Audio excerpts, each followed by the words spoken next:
ऐसे चाय के बारे में बात करेंगे जो हार्ट अटैक में बहुत ही उपयोगी है।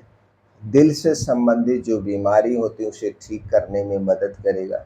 ब्लड शुगर को भी कंट्रोल करता है, ब्लड प्रेशर को भी कंट्रोल करने में यह चाय मददगार है।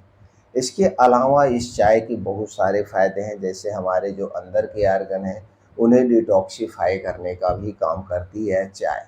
तो दोस्तों, अगर आप इस चाय को जब ठंडी का मौसम हो, ठंडी के मौसम में 2 से 3 महीने अगर इस चाय का आप सेवन करते हैं, तो जो हृदय से संबंधित यानी दिल से संबंधित बीमारी है, उसके लिए जो आप मेडिसिन का प्रयोग कर रहे हैं, उस मेडिसिन की मात्रा कम हो सकती है। और उसके बाद अगर आप प्रकृति के नियमों को फॉलो करते हैं, तो दोस्तों हृदय रोग को भी आप ठीक कर सकते हैं।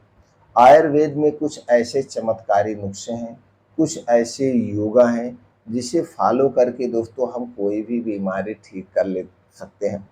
लेकिन जब भी आपके शरीर में कुछ भी उतार चढ़ाव हो, कोई भी बीमारी हो, सबसे पहले उसके कारण को पता करिए, क्योंकि आप अपने शरीर के सबसे बड़े डॉक्टर हैं। आप डॉक्टर के पास भी जाते हैं तो आप सब कुछ अपना बताते हैं, फिर उस हिसाब से डॉक्टर आपकी जांच करवाते हैं और जांच करवा के बीमारी को क्लियर करते हैं। तो क्या हुआ, सबसे बड़े डॉक्टर आप हुए। तो जब भी आपके शरीर में कोई बदलाव हो, तो तुरंत आप उसके लक्षण को पहचानिए, उसके कारण को खोजिए और समय रहते उसका इलाज करा के हम गंभीर बीमारी से बच सकते हैं। तो आज हम बात करेंगे उस चाय के बारे में, और वो चाय किसके लिए है? हार्ट पेशेंट में बहुत ही फायदेमंद है। तो हम बात कर लेते हैं थोड़ा सा दोस्तों, ये दिल की बीमारियां होती क्यों हैं, हृदय रोग होता क्यों है, उसके बारे में हम बात कर लेते हैं। दोस्तों, जब हमारे शरीर में बेड कोलेस्ट्रॉल बढ़ जाता है, तो बेस्ट कोलेस्ट्रॉल बढ़ने के कारण नसों में ब्लॉकेज यानी जमाव होने लगता है, खून जमा होने लगता है। हृदय को यानी आपके दिमाग को भी, हृदय को खून सही मात्रा में नहीं सप्लाई हो पाता है। तो दोस्तों, ब्लॉकेज के कारण हार्ट अटैक आने लगते हैं। तो सबसे पहले हमें सावधानी के तौर पे अपने शरीर में बेड कोलेस्ट्रॉल को नहीं बढ़ने देना है। तो बेड कोलेस्ट्रॉल हमारे शरीर में ना बढ़े, इसके लिए हमें क्या करना चाहिए? बेड कोलेस्ट्रॉल को जो बढ़ाने वाली चीज़ें उनका सेवन मत करिए। बेड कोलेस्ट्रॉल को बढ़ाने वाली चीज़ें कौन सी हैं? दोस्तों, बाहर की जितनी भी तली भुनी चीज़ें हैं उन्हें खाना आप बंद कर दीजिए, वो हमारे लिए अनसेफ है। चाहे वो आपका पकौड़ा हुआ, चाहे वो समोसा हुआ, चाहे वो जलेबियाँ हुई, चाहे ब्रेड टोस्ट हुआ, चाहे नमकीन हुआ, चाहे कोल्ड ड्रिंक हुआ, चाहे धूम्रपान हुआ या अल्कोहल हुआ, ये सारी चीज़ें हमारे शरीर के लिए यानी हार्ट के लिए नुकसानदेह है। इनका सेवन करने से हमें कोई फ़ायदा नहीं मिलता है, सिर्फ हमारे शरीर को नुकसान ही होता है। एग्जाम्पल के लिए आपको समझने के लिए बता दें दोस्तों, जैसे मान लीजिए कोई समोसा दुकानदार बना रहा है।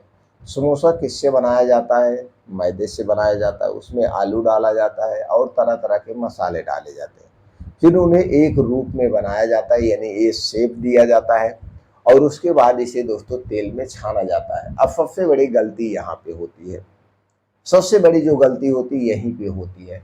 अब दोस्तों, जिस कढ़ाई में दुकानदार समोसे को छानता है और जब उसमें ज़्यादा तेल डालेगा तभी समोसा छनवाता है। मान लीजिए वो 20 समोसे एक बार में छानता है, तो कढ़ाई में 3 से 4 लीटर तेल होगा तभी 20 समोसा छनवाएगा। अब समोसा जब छानता है तो मान लीजिए मजे समोसा छन गया। अब उसके बाद जब तेल कम हो जाता है, तो दुकानदार जो आधा तेल बचा है क्या उसे फेंक देगा? कभी नहीं फेंकेगा। फिर दूसरा तेल डाल दिया, फिर वैसे आधा जल गया, फिर दूसरा तेल डाल दिया। यानी जो पहले वाला तेल है वो बार बार जलता जाता है, जलता जाता है, और जब आप दुकानदार की कढ़ाई में देखेंगे वह तेल काला हो जाता है। तो यहाँ पे एक खतरनाक रसायन अपने आप हो जाता है, और इसी का छाना हुआ जो समोसा है, जलेबी है, पकौड़े हैं, वो हमारे शरीर के लिए सबसे हानिकारक है, हमारे पाचन तंत्र के लिए हानिकारक है और शरीर में बेड कोलेस्ट्रॉल को बढ़ाते हैं। इसलिए तली भुनी कोई भी चीज़ नहीं खाना चाहिए। आप अपने खाने में चीनी, मैदा, रिफाइन किया गया तेल, इन 3 चीज़ों से बनी हुई कोई भी चीज़ ना खाने का संकल्प लीजिए, और ये 3 चीज़ें अपने घर पे मत लाइए। अब आप कहेंगे खाएं तो क्या खाएं? हरी साग सब्जियाँ खाइए, मौसमी फल खाइए, बीन्स से रात को भिगो के सुबह खाइए, ड्राई फ्रूट रात को भिगो के खाइए, मोटे अनाज का सेवन करिए, आपका शरीर स्वस्थ और निरोग रहेगा।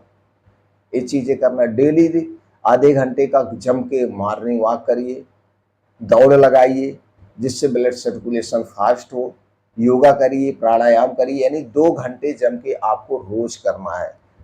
रोज 2 घंटे शरीर से पसीना निकालिए और ये सुबह का समय सबसे बेस्ट समय होता है। आप कभी भी हृदय रोग के शिकार नहीं होंगे। खाने पीने के पे भी ध्यान दीजिए, बस और क्या करना है। इसके साथ साथ दोस्तों, अगर आप इस समय हृदय से संबंधित समस्या से परेशान है और चाय का सेवन करते तो चाय का सेवन मत करिए। ये चाय आप घर पे बना सकते हैं। इस चाय को बनाने के लिए आपको क्या चाहिए दोस्तों, 2 कप पानी चाहिए। इसे गैस पे चढ़ा दीजिए। अब इसी में दोस्तों आपको अर्जुन की छाल, मैं आज बात कर रहा हूँ अर्जुन की छाल का। अर्जुन की छाल दोस्तों हृदय रोग के लिए सबसे सेफ है, सबसे सुरक्षित है।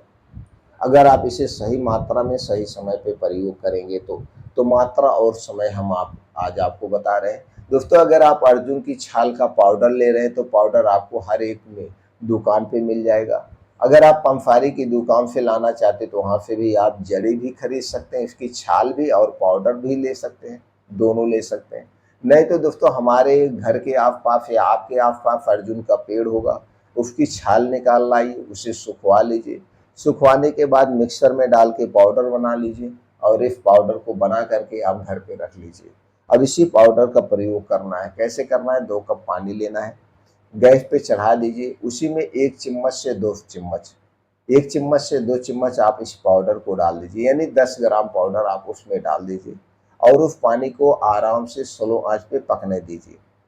पानी जब जलते जलते 2 कप पानी 1 कप पानी बच जाए, 2 कप पानी जब 1 कप पानी बच जाए तब दोस्तों उसे गैस से आप उतार लीजिए।